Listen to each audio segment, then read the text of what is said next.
अरे चंगू, फिर गिर गया। उठ जल्दी, नमक खराब हो जाएगा। अरे जल्दी उठ। चंगू आराम से पानी में बैठा रहा। नमक पानी में घुलने लगा। चंगू, अरे जल्दी उठ। जब वो 5 मिनट बाद खड़ा हुआ तो उसे लगा जैसे उसकी पीठ से पहाड़ उतर गया हो। नमक आधा घुल चुका था और बोरियां हल्की हो गई थी। वाह, मैं तो जीनियस हूँ। पानी में बैठो और वजन गायब। अब से यही मेरा रोज का काम है। रामू परेशान था कि सेठ को क्या जवाब देगा, लेकिन चंगू पूरे रास्ते नाचते हुए गया। जब वे हवेली पहुँचे तो सेठ ने देखा कि बोरियां आधी खाली हैं। वो ताड़ गया कि गधे ने चालाकी की है। अच्छा, तो ये गधा मुझसे ज्यादा होशियार बन रहा है। ठीक है, कल फिर नमक लेने जाना होगा। अगली सुबह सेठ ने नमक की जगह बोरियों में रुई भर दिया। रुई देखने में तो बड़ी लगती थी, लेकिन वजन में बहुत हल्की थी। आज फिर वही बोरिया। सेठ कितना बेवकूफ है, उसे कल का सबक याद नहीं है। आज तो मैं नदी में और भी ज्यादा देर तक बैठूंगा ताकि वजन बिल्कुल 0 हो जाए। जैसे ही वे नदी के बीच पहुँचे, चंगू ने बिना समय गवाए नदी में गोता लगा दिया। वो बड़े मजे से पानी में बैठ गया और सोचने लगा कि बोरी और हल्की हो रही होगी। लेकिन यहाँ विज्ञान ने खेल दिखा दिया। रुई ने पानी सोखना शुरू किया और धीरे धीरे बोरी भारी होने लगी। अरे ये क्या, वजन कम होने के बजाय बढ़ क्यों रहा है? जब चंगू ने उठने की कोशिश की तो वो हिल भी नहीं पा रहा था। रुई का वजन अब नमक से भी 5 गुना ज्यादा हो गया था। अरे चंगू, उठ, क्या हुआ? अरे कैसे उठूं? लगता है आज मेरी जल समाधि निश्चित है। चंगू पूरी ताकत लगा रहा था, लेकिन वो पानी में धंसता ही जा रहा था। आखिर में रामू ने गांव वालों को बुलाया और सब ने मिलकर चंगू को खींचकर बाहर निकाला। चंगू बाहर निकला तो ऐसा लग रहा था जैसे उसने पूरी नदी अपनी पीठ पर उठा रखी हो। मेरी कमर टूट गई। अब कभी पानी के पास नहीं जाऊंगा। ये इंसान और ये सेठ दोनों बड़े ही खतरनाक हैं। कुछ दिन बाद गांव में सालाना मेला लगा था। रामू अपनी लकड़ियां बेचने मेले में पहुंचा था, लेकिन वहां उसने एक पोस्टर देखा। गधों की दौड़ और बुद्धिमानी की प्रतियोगिता। विजेता को 501 रुपए और 1 टोकरी ताजे सेब इनाम में। रामू ने चंगू की तरफ देखा। चंगू एक हलवाई की दुकान के बाहर खड़ा होकर हवा में उड़ती चाशनी की महक सूंघ रहा था।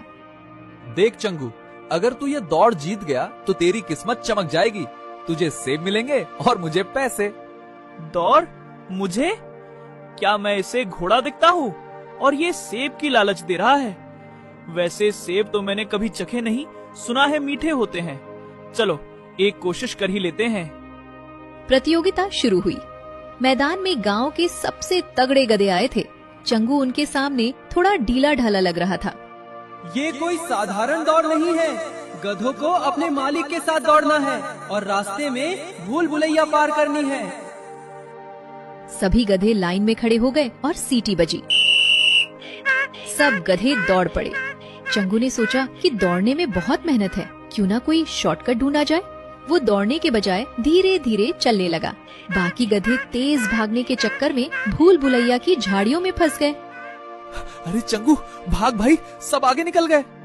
चंगू ने देखा कि पास ही एक झाड़ियों के बीच से पगडंडी रास्ता निकल रहा है। उसने पगडंडी का रास्ता पकड़ लिया और झाड़ियों के बीच से घुसकर सीधे फिनिश लाइन के पास पहुंच गया। देखो, चंगू तो सबसे आगे निकल आया। ये तो बहुत तेज गधा है। लेकिन तभी एक गड़बड़ हो गई। फिनिश लाइन के ठीक पहले एक गन्ने का ढेर लगा था। अरे वाह, गन्ना! वो सेब और इनाम सब भूल गया और रुककर गन्ने चबाने लगा। चंगू रुक मत, बस 2 कदम और है। इनाम तो बाद में भी मिल जाएगा, पर ये गन्ने अभी ताजे हैं। गधा एक पर आफत। पीछे से दूसरे गधे पास आने लगे। देख, अगर तू अभी नहीं चला तो वो देख, पीछे शेर आ रहा है। शेर का नाम सुनते ही चंगू की सिट्टी पिट्टी गुम हो गई। उसने गन्ने छोड़े और ऐसी छलांग लगाई कि सीधे फिनिश लाइन के पार जाकर गिरा। चंगू जीत गया। उसे सेबों की टोकरी मिली। वो बड़े गर्व से अपनी गर्दन ऊंची करके खड़ा हो गया, जैसे उसने कोई बहुत बड़ा युद्ध जीत लिया हो। तभी वहाँ एक मदारी आया। उसने देखा कि चंगू काफी चर्चा में है। रामू भाई, ये गधा तो बड़ा होनहार है, क्या तुम इसे मेरे सर्कस के लिए दोगे? मैं इसे दुनिया घुमाऊंगा। चंगू ने जब दुनिया घूमने की बात सुनी तो उसकी आंखों में चमक आ गई। अरे वाह, इससे अच्छा मौका और नहीं मिल सकता। यहाँ लकड़ियाँ ढोते ढोते मेरी पीठ छिल गई है। सर्कस में तो बस नाचूंगा और तालियां बटोरूंगा। नहीं भाई, चंगू मेरा दोस्त है, मैं इसे किसी को नहीं दूंगा।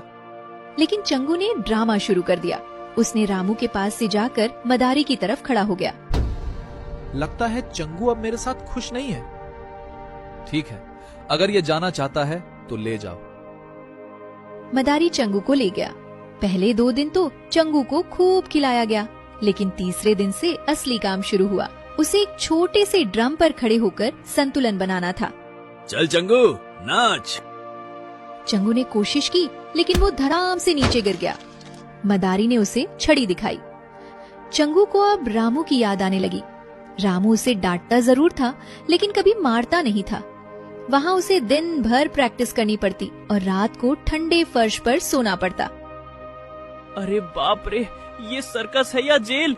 यहाँ तो गन्ने का एक टुकड़ा भी नसीब नहीं। रामू भाई, कहाँ हो तुम? मुझे बचा लो। एक रात चंगू ने देखा कि मदारी सो रहा है। उसने अपने दांतों से रस्सी काटने की कोशिश की। रस्सी मजबूत थी, लेकिन चंगू ने हार नहीं मानी।